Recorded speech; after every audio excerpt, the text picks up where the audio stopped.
Bom dia para você que é de bom dia, boa noite para você que é da boa noite, boa tarde se você acabou de receber essa notificação do YouTube, está preparado para mais um bate-papo Mayhem. Mas hoje, antes de começar, você precisa ligar as legendas aqui embaixo, e aí do lado você vai em configurações e coloca Translate to Portuguese. E aí ele vai traduzir para você tudo que a gente está falando.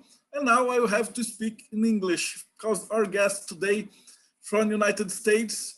She is one of the coordinators of Doc Solomon's and the main coordinator of the Keepers of the Key. That is a tarot and everything. And we will talk a lot about art and magic. So welcome, Mrs. Carrie Leitch. How are you? Wonderful, wonderful. Thank you for having me. I really appreciate it. It's nice to be here. And how's the weather today? Absolutely gorgeous. It's about 75 degrees today. It's wonderful. All right, for the people who are in the future, we are in 2021. We are locked in our houses and there's still no vaccine in Brazil and no signs of ever having it. So United States, and I have to say, it was her birthday yesterday, the day before yesterday. Right? So, Wednesday, yeah. March 3rd. And to begin, the first question that we always ask is about your journey. And it would be very important because here in Brazil, we have lots of young women who are trying to get into this world of magic. And they somehow, they feel oppressed. And it's very nice to see and hear from someone who gets to the higher levels to tell us about the journeys, the difficulties and everything. Well, you know, even when I was a kid, I could see things. I'm a seer. And, you know, growing up where I did in Florida, it's what we call the Bible Belt. It's very Christian oriented. And so that kind of thing was kind of looked down on, but it did kind of run through my family. So even though I was told from you know, you're not actually seeing that, I knew I was. And that is really what drove my interest in magic and spirituality from very early on. And then by the time I got up into high school, like a lot of people, I went into Wicca first. I started looking there. Actually, I started looking at Druidism first. There was a ADF grove not a couple hundred miles from where I was living at the time. But I kind of went through a couple of different things. Just I was looking for something I hadn't found yet. And by the time I was in my early 20s, if people don't know, Aaron and I have been together a very long time. In February, we just celebrated our 26th anniversary. So, you know, we've kind of been an influence on each other overall. But during this one time, he and I had broken up and we didn't even speak for about 6 months. And during that time, and this was we broke up just after he did the Abramelin operation. Which I think you guys had talked about before, but about a month or so after that, we kind of went our separate ways for a while because it ended up I had things to do too. It's kind of funny how that ends up happening. But in the interim time, he had used, Cicero had sent him his almond wand through some correspondences and some things that had happened in the 90s there. And by the time we started speaking again, he had gotten initiated in the Golden Dawn. And I had been reading the big black book, it was the Israel Regardie Golden Dawn. I'm not sure which edition it would be in Brazil, but that's the one I'm mainly familiar with. But anyhow, that was getting more into, I was like, there's a lot more information about what's going on in the universe, who's doing things, who's controlling, what's going on, what's the map of the universe, and how do we kind of fit in there. And so whenever we started talking again and he told me that he'd been initiated, I'm like, oh, really? That's really interesting.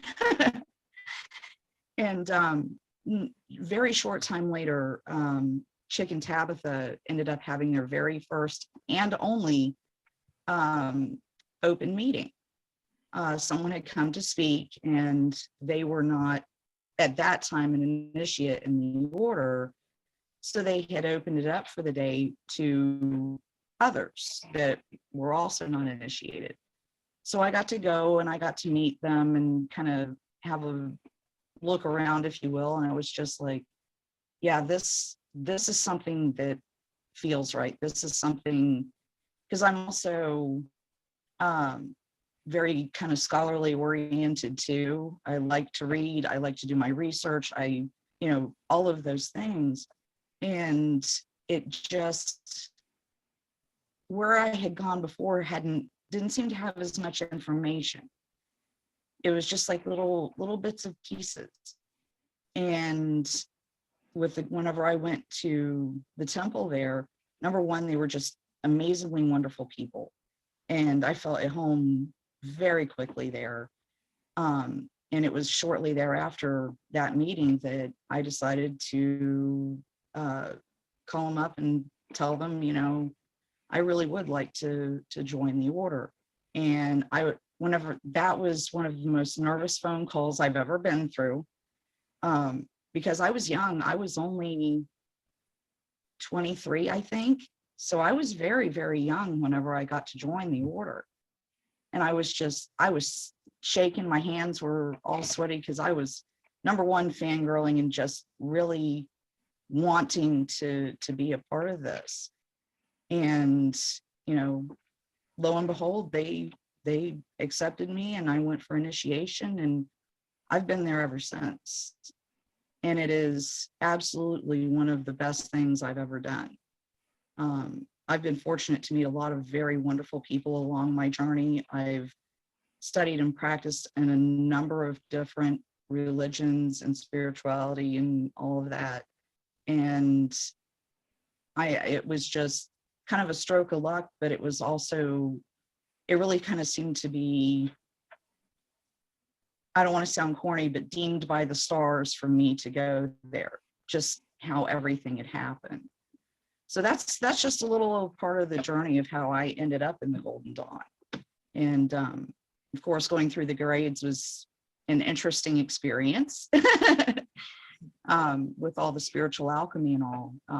One does definitely need to be brave and do the thing, but I can't recommend that course enough for all that it brings.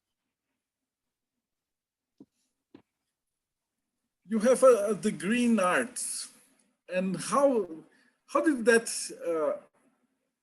interlock with your magic studies? You made your degree before and then you enter, or you were coursing it? Actually, I do not have a degree in art. I am completely self-taught in every artistic discipline.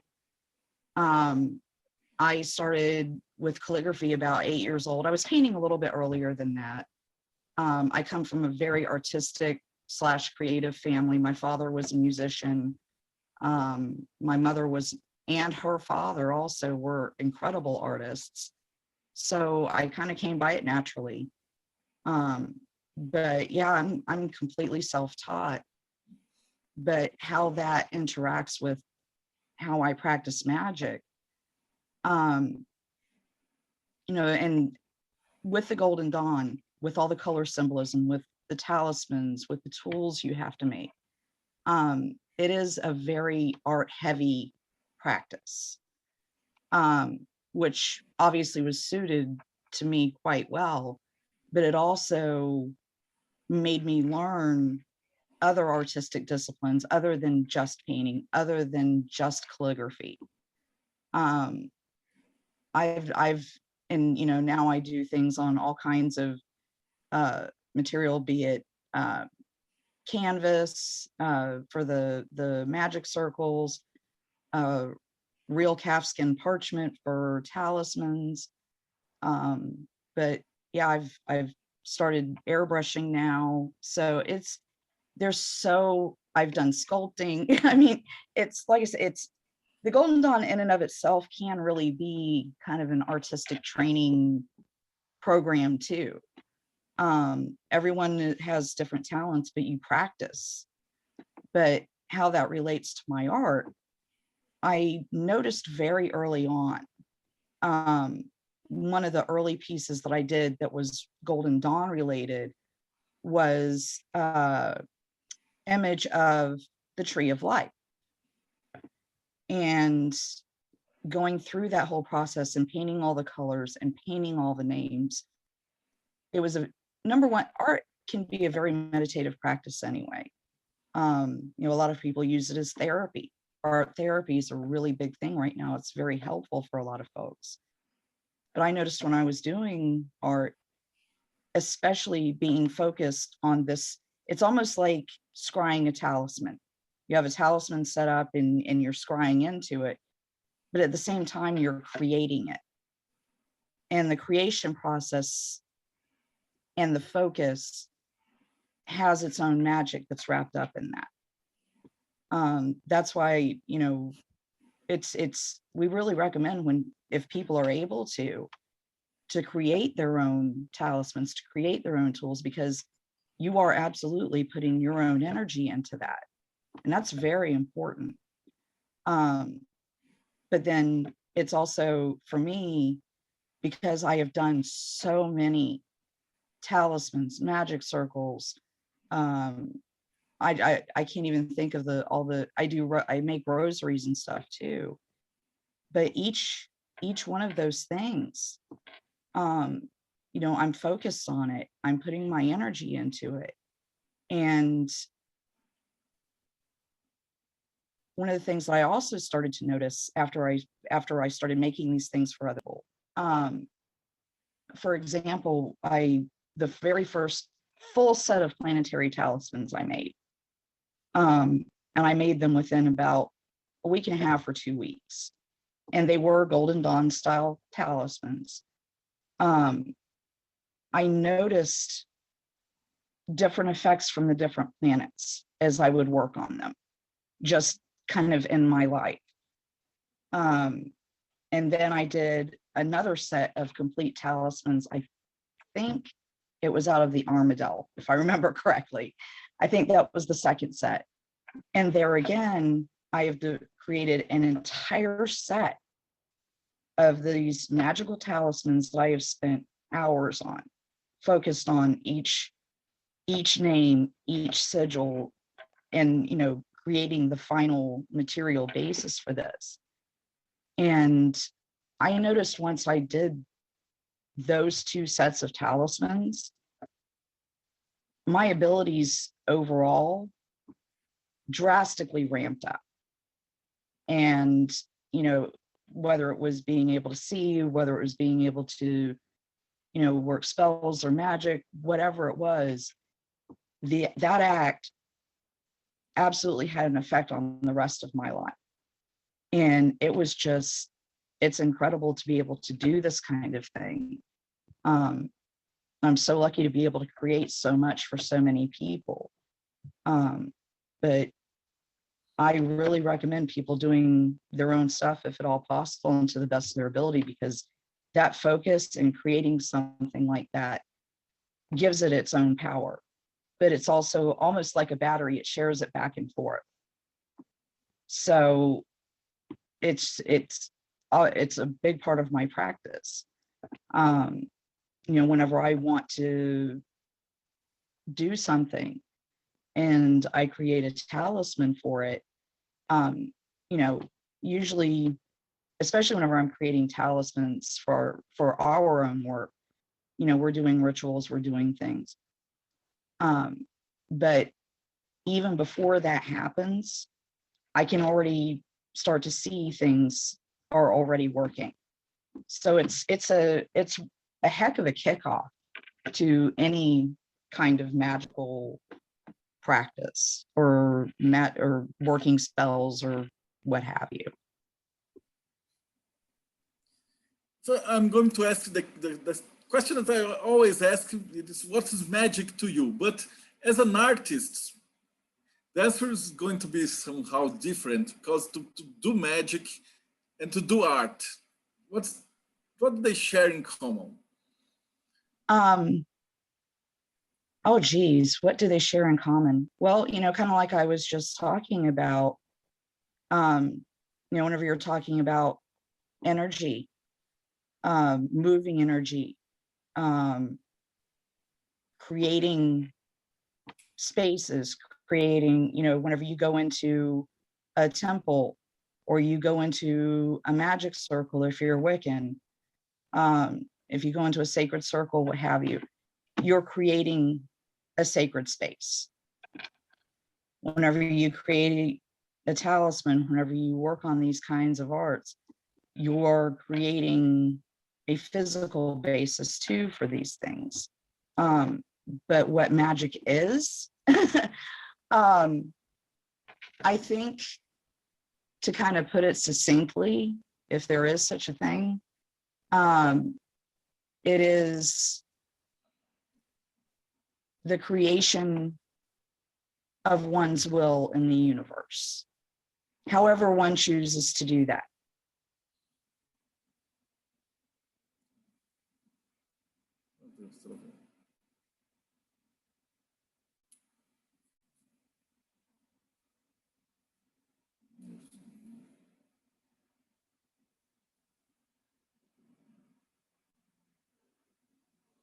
I tend to kind of ramble sometimes, but yeah, magic is being able, to me, to be able to create your own universe, to be able to make things happen in the world.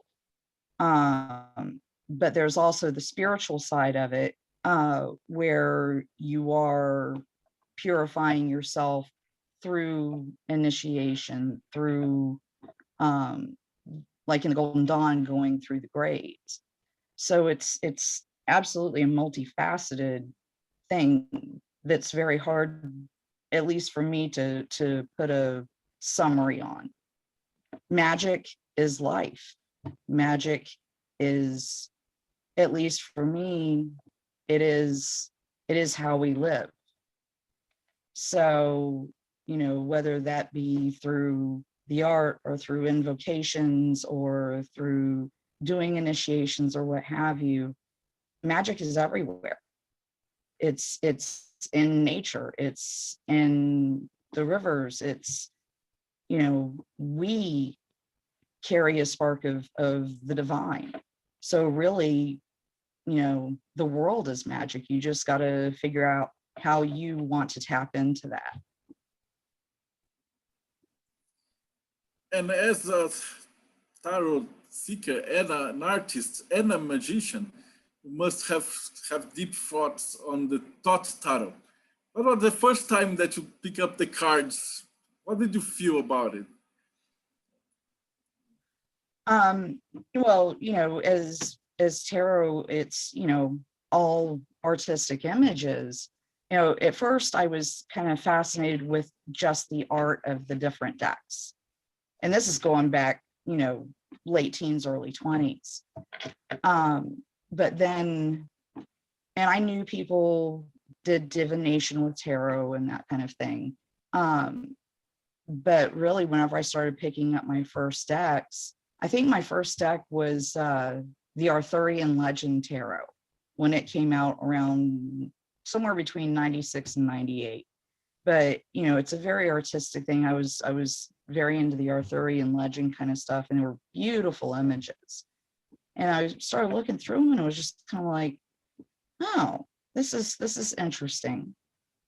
And then, of course, whenever I went into the Golden Dawn, there are sections of the curriculum where, you have to memorize the correspondences, you have to memorize the cards, where they are on the tree of life, those kinds of things. And once I started getting into learning those things and really comprehending all the symbolism these cards contain, that's whenever I kind of started really picking it up as a serious study. And of course, in the Golden Dawn, we also use them to scry, use them as kind of gateways to go through to the astral. And I noticed as I was doing this, they are incredible, incredibly useful things to be able to focus on for scrying. So I personally use them in a lot of different ways. You know, I do use them for divination. I've just looking at images at various times, I've gotten ideas for my own artwork. And then also for my own personal spiritual work as well. It also fascinates me just how multifaceted they are.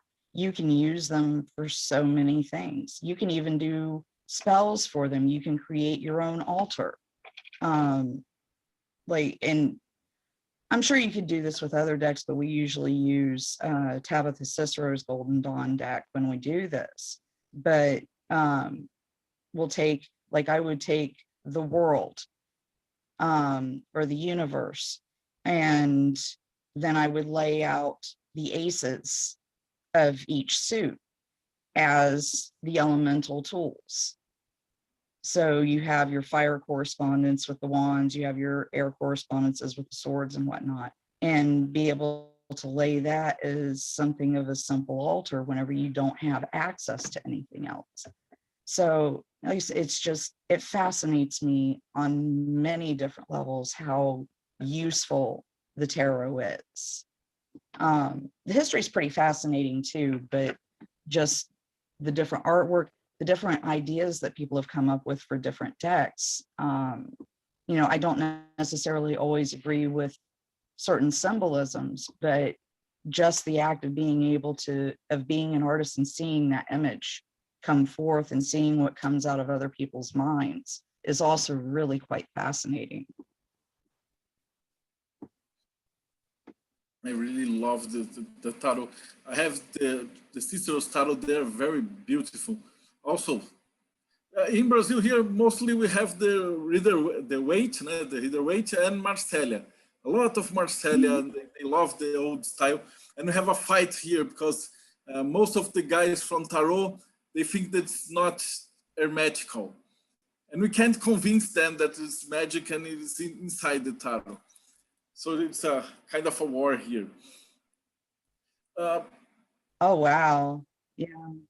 I know the environment is among magicians, from various disciplines, can be quite interesting. It can be a little difficult from what I understand. You talk Not that we don't have those issues. You talk to spirits since you were a child, you said.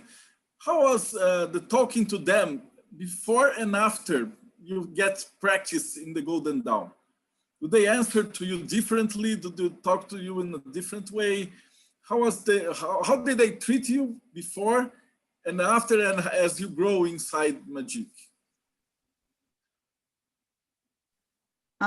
Well, when I was young, I was usually seeing ancestors, people that had come before. And it was not something that I could just call up. There were a few times I was very, very close to my paternal grandmother, my father's mother. I lived with her and my grandfather most of my bringing up. But with them, I was very, very close to her, and she had it too. And there were a couple of instances where we knew what the other one was doing. I remember being with a friend at SeaWorld, of all places, and we were walking along, and I almost fell because suddenly I was standing in my room at home watching my grandmother. go through some things in my room.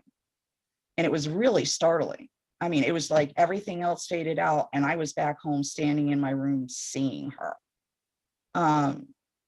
Of course, I didn't really say anything about it at the time to my friend, but, and we're still friends to this day. She knows what I do and it's awesome. But at the time I was just like, you know, I should probably keep this to myself. But there was no control over it. You know, I had no control of who came, who went, what I was seeing. All I knew was that, like married an uncle, my grandfather's sister's husband, the night he passed, I saw him sitting in our living room.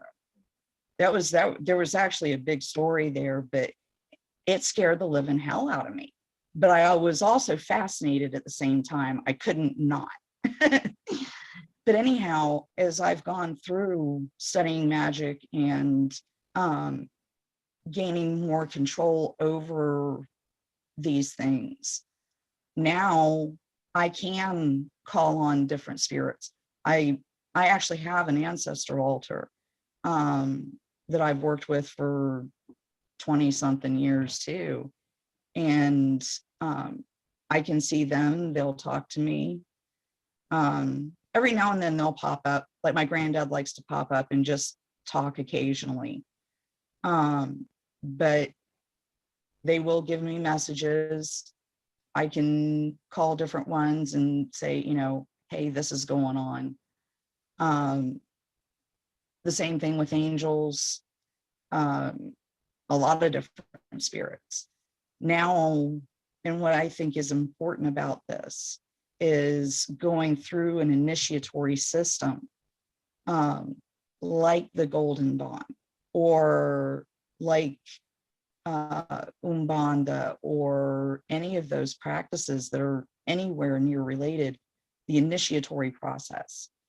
It gives one a spiritual authority to command these spirits, to say, hey, you know, come here, I need this, or, you know, whenever we do work with other people, this person needs that.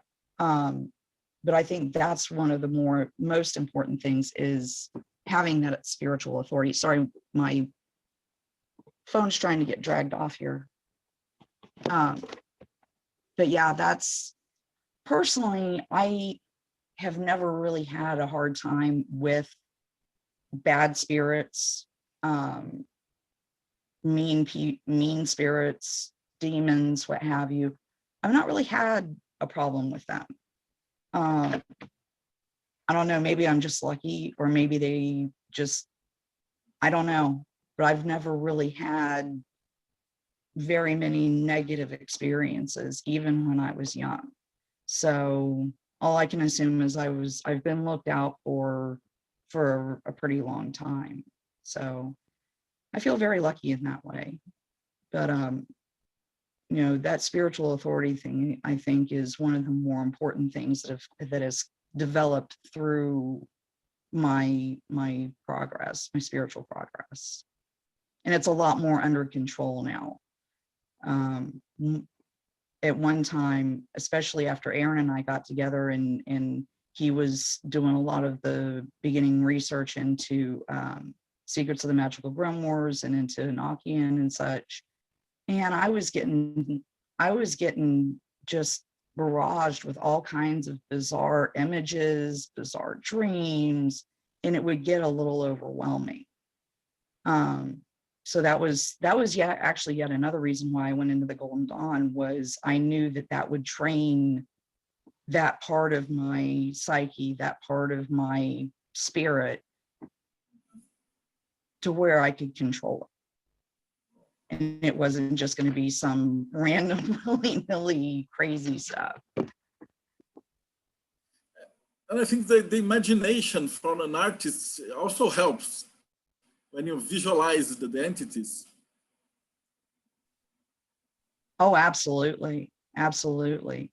You know, I don't really know of too many people, but I think anyone who is able to visualize art, if they're able to visualize any kind of creative thing like that, a lot of times they'll be generally drawn to do something in the arts, whether it's painting, whether it's making movies. Having that visual part is really important. I mean, obviously people can do magic without the visual. A lot of people are not geared that way, but I do think it is, I don't know, I'm very, very happy to have the talent most of the time. I couldn't imagine a world where I wasn't walking through life kind of half seeing a movie in front of me of different things. I go out hiking through the woods, through the swamps and stuff, and it doesn't take long before it's like I can see things that aren't there. But for me, it's like watching a movie laid on top of reality, if that makes sense. It makes a lot of sense. I have a question from Breno. He said if you could say something about the Ecclesia Beatae Maria Angelorum, and how it feels to be a deacon there. Oh, that part of our practice is, again, it's just amazing. I very much love having that position within our little church here. I may at some point, what's the word I'm looking for? Be made a priest in the church. I can't think of the proper word for it. You'll have to forgive me, but it's that important to me. And when we perform Mass, it is, oh gosh, how do I describe it? It is one of the most peaceful feelings outside of a certain area in the temple that we don't really talk about. But outside of that place, it is absolutely one of the most peaceful, wonderful feelings I have ever felt. And again, because I'm the deacon, Aaron's usually the one doing most of the work. So I have a lot of time to just kind of sit back and kind of close my eyes and go off into the ethers. And some of the things that I have seen through doing those masses, it makes the hair stand up on the back of my neck. It's beautiful. I've been able to see, like whenever you're opening up the altar and you're telling the angels to come through, praying for the angels to come and join. I'm not sure if you, in not Roman Orthodoxy, in Eastern Orthodoxy, there's what's called an iconostasis. It's like a big panel behind the altar that hides the Holy of Holies. And there's all these icons of different saints, and of course, Jesus and Mary and all of this, all on these iconostasises. And I had one time a vision of something like that. And where we were standing, it was a much more ornate church than our little home here, but it was absolutely beautiful. And as Aaron got to that part of the invocation, the iconostasis that I was seeing in my mind started glowing and just opened up. And one by one, the 7 angels started stepping forward. And it was just, I would have just been like this. But I think it's, and with that too, it also brought just an incredible energy with it. It was almost, I think I could have gotten knocked off my feet had I not been where I am now. Like if that had happened when I was younger, I probably would have ended up in a heap on the floor. But it was one of the most beautiful things I have ever seen. I love doing Mass. And like I said, it is just, it's peaceful, but it's also very powerful.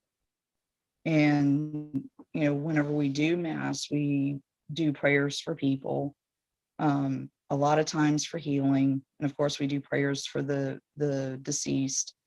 And the feedback that we've gotten off of those petitions that we make during Mass has been incredible.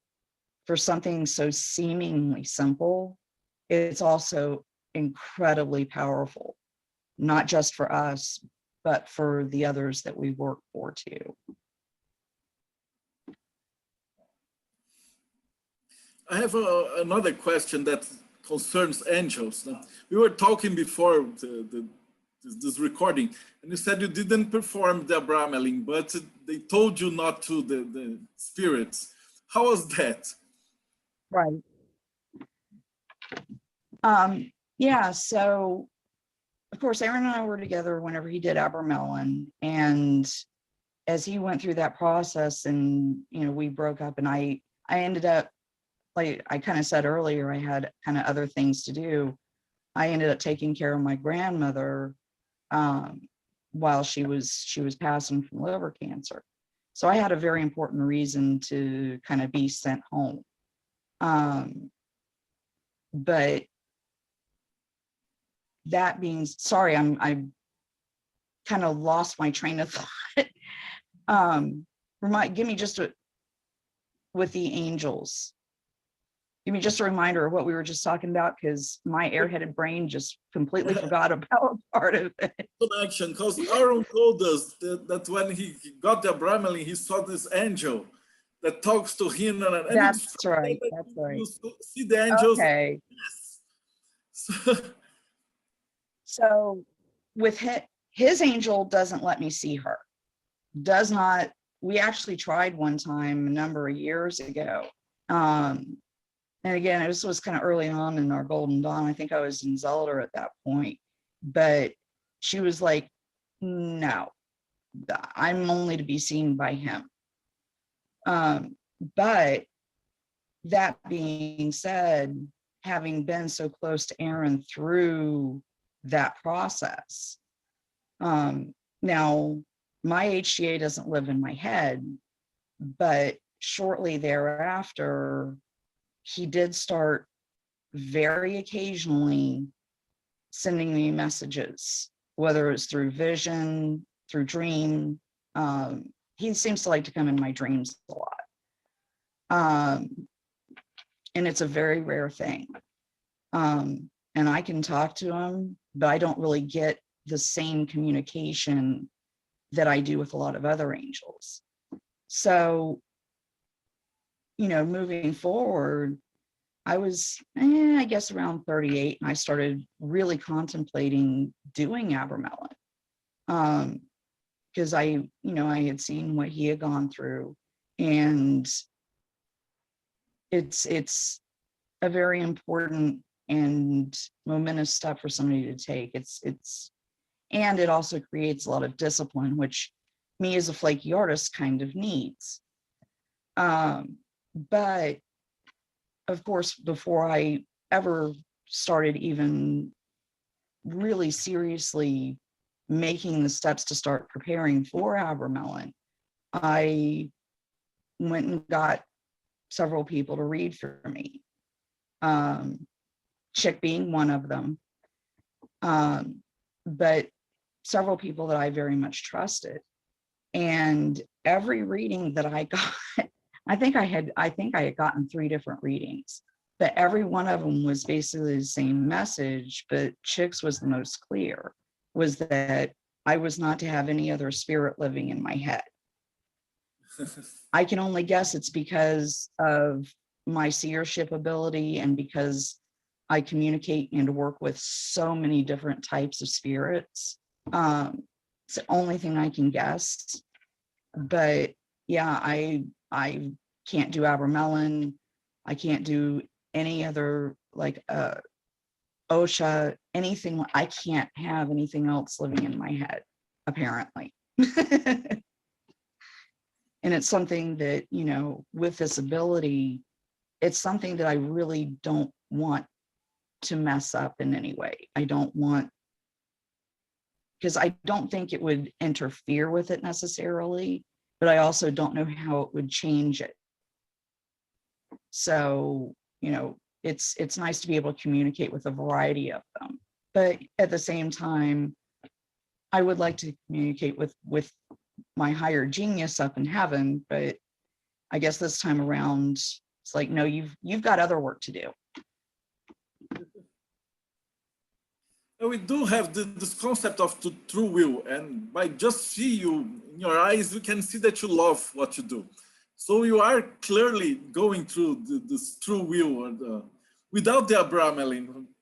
How do you compare? Do you know that you are doing your true will? There's no question about it. Just to see you talk about the mass and the keepers of the key and the tarot and everything, we can see that you are fulfilled. But without the Abramelin, Oh, absolutely. we discussed this with Aaron and said, oh, I don't need the Abramelin. I can get to my true will from other ways. And a more spiritual contact, Yeah. way, maybe.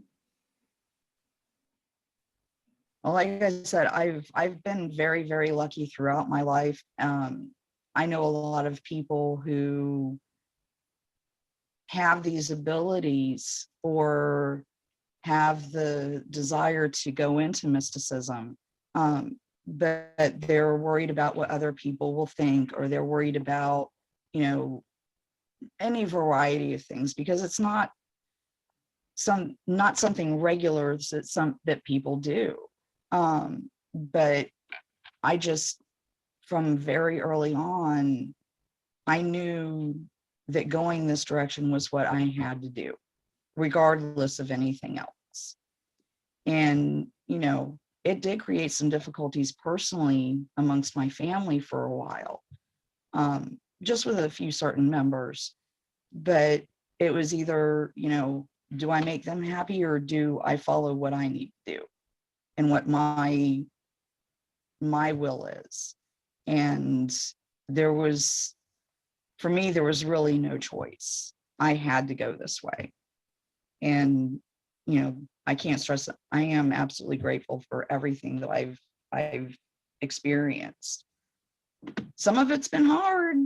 They do teach you lessons, but in the end, I can't even believe some of the wonderful things that have occurred in mine and Aaron's lives at this point. I have another question from Ulysses. He asked you about your opinion on the African traditions that you knew. Did you study any of them? In Brazil, we have Umbanda and Candomblé. Do you know any of this?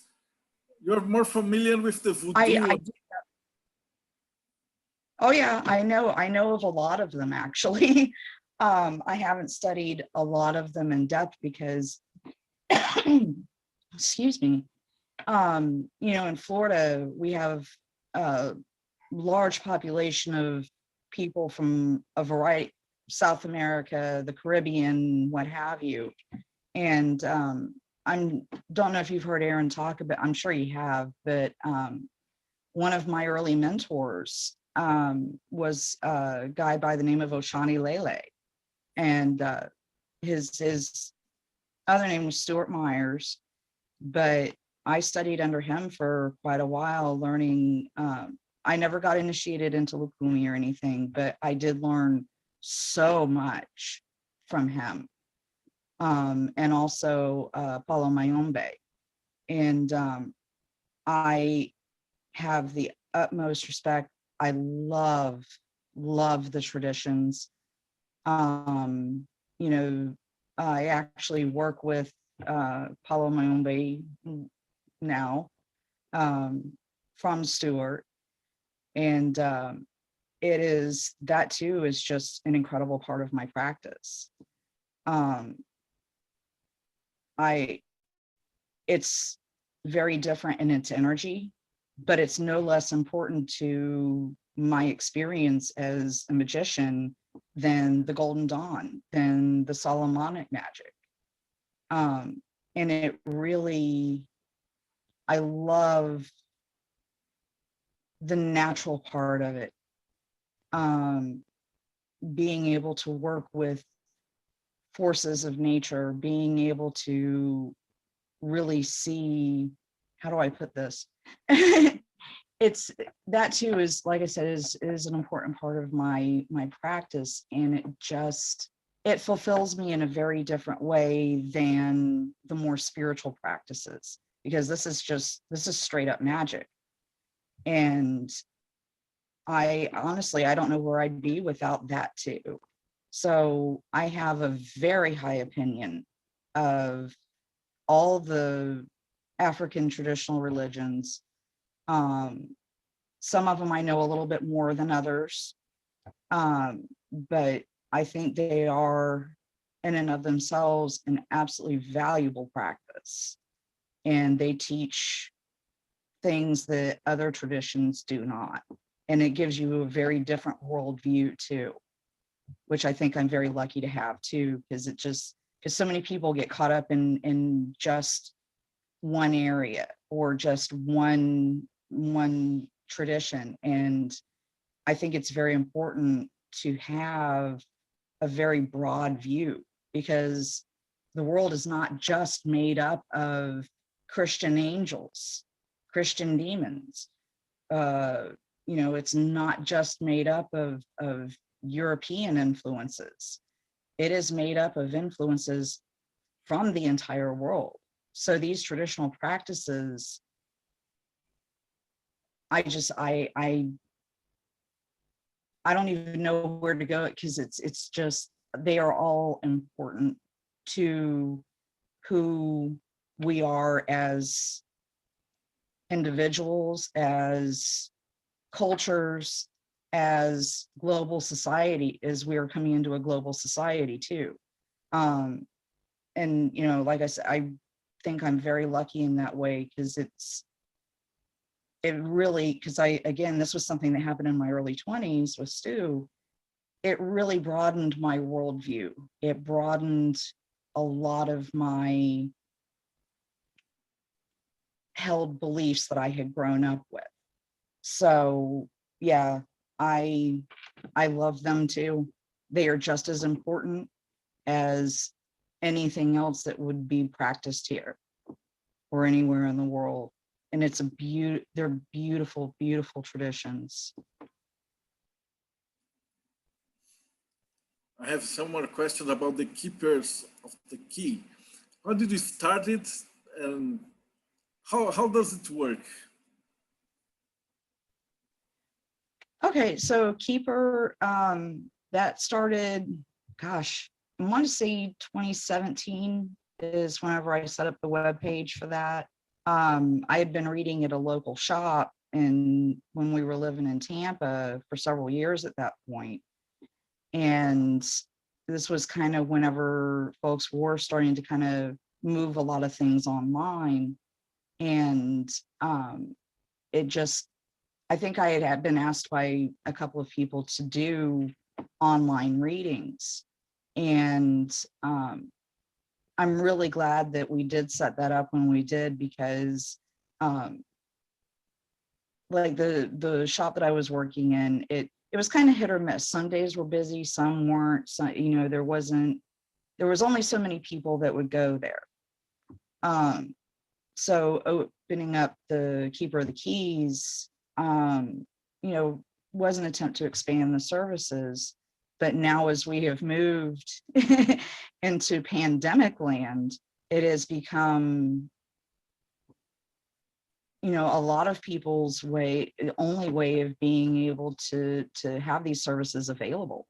In fact, for a lot of people, having this available online is their only access to readers, to, be it from me or anybody else. So I'm really, really glad that we did that when we did. And how it works, people can either send a message to Keeper of the Keys, to my personal page, Aaron, Doc Solomon's website. There's several different ways to get in touch with us. Anymore, because Facebook's kind of weird. I don't always see messages coming in through my keeper page for some reason.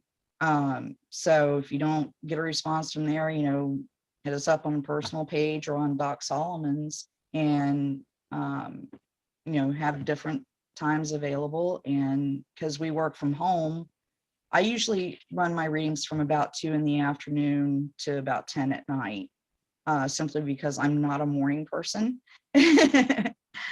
But yeah, and pretty much any day except Wednesdays, whenever we're doing, because we've got so much Solomonic work to do on Wednesdays. But it's nice to be able to have that open for folks that do need those services. And it's also nice that it's now essentially global. It's really nice to be able to do these services, to do readings for folks.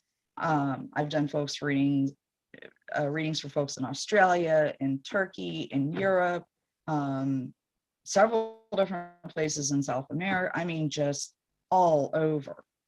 So it's really, really awesome to be able to offer that for folks that may not have that service available where they are. Of course, with the pandemic, nobody really has it available in person right now. But, you know, for me, I also get back out of that because I absolutely love talking to people from all over. And half the time I end up learning something from them too. So it's a very reciprocal relationship to be able to do this, online now. You mentioned the Solomonic magic, so I have to ask, because we have so many other women asking us, because here in Brazil, whenever you say Solomon magic, is almost 100% male business. And they are so delighted that a woman is doing Solomonic magic. So can you tell us, how is it like? How do you feel? When did you start? And how does it feel to control and do the Solomonic? Well, it's a slightly different energy, a different feel than, you know, the other practices I have. But, you know, to me, I think it's more of like a fish in water scenario, because it's something that just kind of naturally occurred.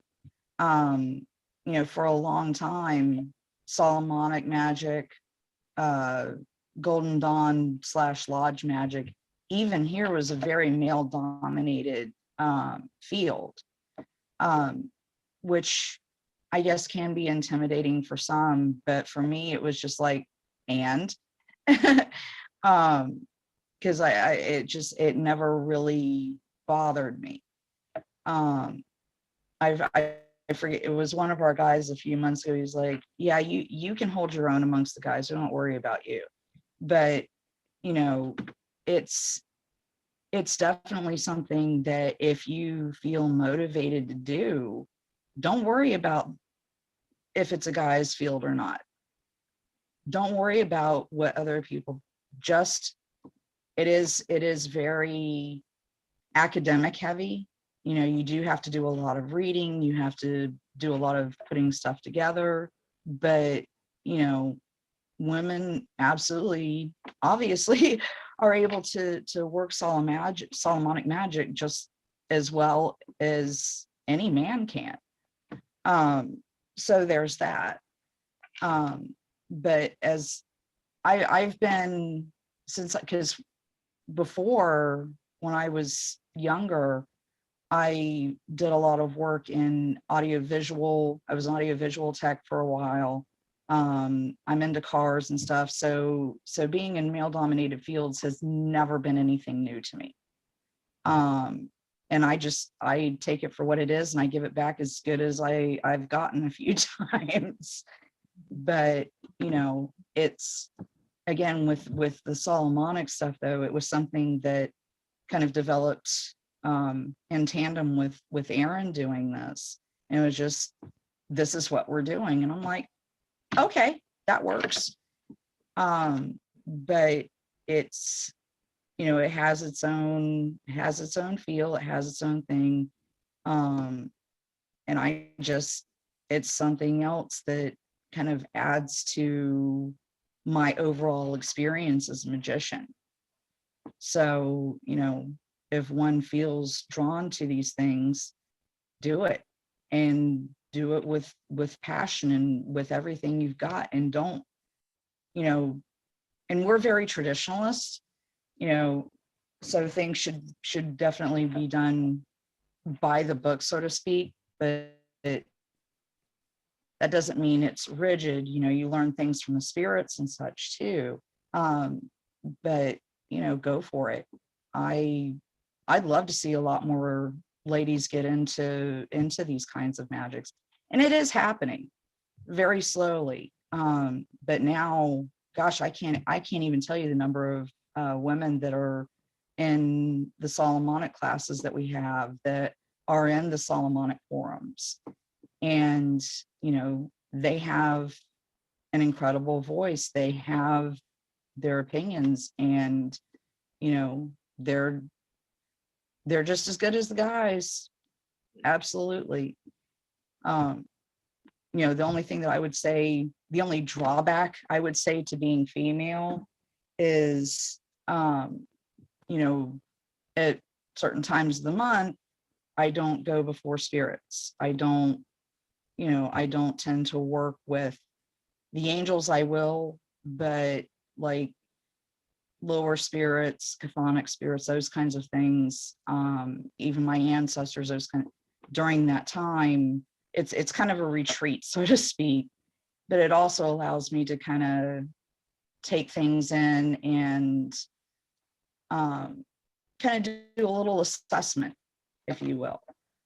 But as far as being female, I'd say that's, like, to me, the only drawback. But other than that, it's a hell of an experience. And I love working the Solomonic stuff. And whenever we do evocations, and, of course he's doing the conjuring and I'm doing the seeing, but it's an awesome experience. And if you can really buckle down and get the basics of Solomonic magic, it's going to definitely empower you and help you move forward in your magical experiences. I have another question from Carla, and he says that you're an artist and you love tarot and you deal with spirits. So do you ever think about drawing your own tarot or publishing your own images? Created your Actually, your own... I would love to I would love to do that. And I may do that at some point, but currently this is the first time in about 5 years that I haven't had a backlog of commissions from Doc Solomon's. So it is definitely something that I would love to be able to create. But hopefully at some point I'll have the time to do it. Because there's also, and I always get the two of them confused. I don't know why I have to have them like in front of me, but I think it's the Armadale that we will be doing an edition of. It's been something kind of in the process for a while, but that one is going to feature, of course, my hand-painted talismans out of that, but also with medieval illumination borders, and just very artistically done. And when that comes out, it will definitely be a hardbound full color book. But that's taking a while. It's a really intensive thing. But there's that project, and then of course all the commissions that I've been getting is just amazing. When I was young, everybody wants to be a famous artist. Everybody, wants to have their paintings and whatnot in galleries. And as basically a calligrapher, I never really thought that would happen. But again, just the path my life took, I have gotten so lucky that now I have pieces in so many different places in the world. I have people that are collecting my talismans and my art and stuff. So it's just, that is amazing to me. I never thought that would happen when I was growing up. We usually ask that if you can go back to about 20 years and talk to your younger self, what would you say to them? And this is kind of the last question. I have one more after that, but first is, if you could come back and give an advice to yourself or to all the other girls that are watching this show, they have about 17, 18, 20 years old. We have a very broad audience. And my wife, she studies with girls from several different backgrounds. And what advice would you give to them? Oh my goodness. Regardless of what happens in your material life, keep up with the studies. And whenever you are going through difficulties, whether, especially again with the Golden Dawn stuff, whenever you're going through these different alchemical initiations, they will test you and they will challenge you. And these are different for everyone, but that doesn't make it any less difficult or I can't think of the other word, but it's stick with it, because each thing that you're going through gives you experience, gives you knowledge to move forward in your life. I can see now, I just turned 46, and I've been practicing various forms of magic since I was a teenager. Don't give up, because a lot of times people hit a spot in their life where various things happen to them, whether it's health challenges. I've unfortunately lost several members of my family from growing up. There's been a lot of challenges that we've been through, but if you keep up with this, life does get better. And I can't say enough. Go forward with determination and perseverance. I know sometimes you want to just throw all these books out and just say, screw this, I'm done, I can't take it anymore. I've had that inclination a few times too, but always get my feet back under me, and I'm a stubborn person.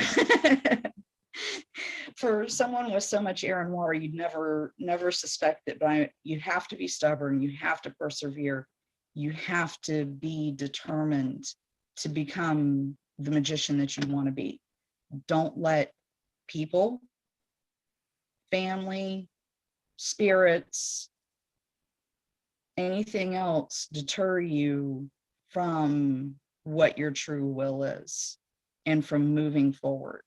Because where you are at now, or where you were at in 5 years or even 10 years, is not where you will be by the time you're 40, 50 years old. And, I still face challenges, I still face difficulties, but it's a whole different ball of wax at my age. One other thing I would like to say about that is these experiences are very important. These tests are very important, because if you are going to do things like counseling people, like, doing divination with tarot, whenever you're interacting with other people, I think it's very important to have a variety of experiences in your life, because it allows you to relate to people and to be able to put yourself in someone else's shoes and say, hey, if this is me, what would I do? Or, whenever someone's, because like I said, I've dealt with a lot of losing my family members and such, give them a little bit of guidance on how to get through that. just all these experiences together makes one, I think, much better able to counsel others, to do these divinations and such. Because I mean, if you're only having one, if you only have one kind of experience, how are you able to really look at the world or look at these folks' experience with any kind of real knowledge of what that's like? So persevere. And like I said, they will test you. Just put your head down and go forward and follow what it is you want to do. Follow your true will, and it will never lead you wrong. It was great. Great advice. I will ask you the last question. I usually only ask religious leaders and things, but since you're an artist and you talk to spirits, they are inquiring me to ask you, what do you believe happens to us after we die, based on your personal opinion? Well, since I'm very heavy into Golden Dawn and such, I believe that we do have different parts of the soul, and different things happen to those different parts. Our ruach, our viki, it goes and reunites with whatever your form of creator is. That spark just goes and reunites with the universe. As for our personality, our lower selves, the ones that everybody kind of knows, the part of our personality that people really know, I should say. I think that really depends. Now, I do think that part of our soul is definitely here. I work with my ancestors. I have seen all kinds of spirits of people that have passed. Sometimes whenever I've done readings for people, especially this happens more in person than it does online, but like whenever I would be sitting in the same room, sometimes I would be able to see a couple of very close people, past people that were attached to my clients, whether they were ancestors or husbands or what have you. So there is, I think, definitely a part of us that lives on here in this plane. I also kind of tend to think that some of those spirits are able to, how do I put this, like move between planes. Like sometimes they're here, but sometimes they are like maybe in a higher place. And also, once, because as I'm sure you're aware, you feed your ancestors, you give them light, you give them water and all these things, and we remember our ancestors' names, and your name being remembered is kind of sort of like a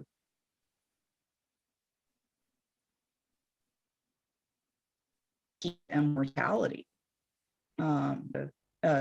Saying that says something to the effect of that which is remembered lives. And it was kind of the Egyptian idea of immortality. So I think there's several different things that happens to our souls whenever we die. And I think it will be very interesting because I've actually pondered this quite a bit. And the most after my mom passed away, because I was actually caring for her and I was there when she did pass. And so I've done a lot of thinking about this. And, I think for a while, especially after we first pass, there's a time, I don't think all of this happens immediately. And I think it also takes a bit of time for that part of our soul to kind of realize that, hey, we are past and, you know, there's something else going on here. But, you know, for the, unfortunately, you know, millions and millions and millions of people that have been born throughout history, so many people, we don't know their names. And so that part of them, that lower part of them, just the only thing I can think of would, it like dissipates. So at some point. So yeah, there's, I think whenever we die, there's a lot that happens. So I don't know yet for sure. These are all just, you know, based on what I've read and my Kabbalistic training and my ancestor work and such. But yeah, that's what I think. It has been great. And the last thing is, how can we find you in the internet? Oh, through Facebook. I don't really do like Instagram or any of the younger folks apps yet. But we are, Aaron and I are both on Facebook. You can find me as Carrie Michael Leitch, of course, through the Keeper of the Keys Facebook page, Doc Solomon's website, which I think is docsolomons.com. And goodness, I think there's one or two more. And as of just recently, I do have some artwork up on the Hermetic Order of the Golden Dawn.org website, the Cicero's website. So you can find me in lots of places. There is just my art. You can't really contact us, but through Facebook and through docsolomons.com. Well, everything you said, we'll get you the links and they will be right down here in the description of this video. So, Carrie, thank you so much. That's all. It has been a great, great night. I'll just say goodbye to the people here and then we'll open camera and talk a little more with you. Well, thank you very much. It's been very enjoyable. I appreciate it. Well, e para vocês que acompanharam a gente até agora, então não esquece de dar o like no canal, segue a gente e dá uma olhada nas outras entrevistas e a gente se vê no próximo Bate-Papo Mayhem.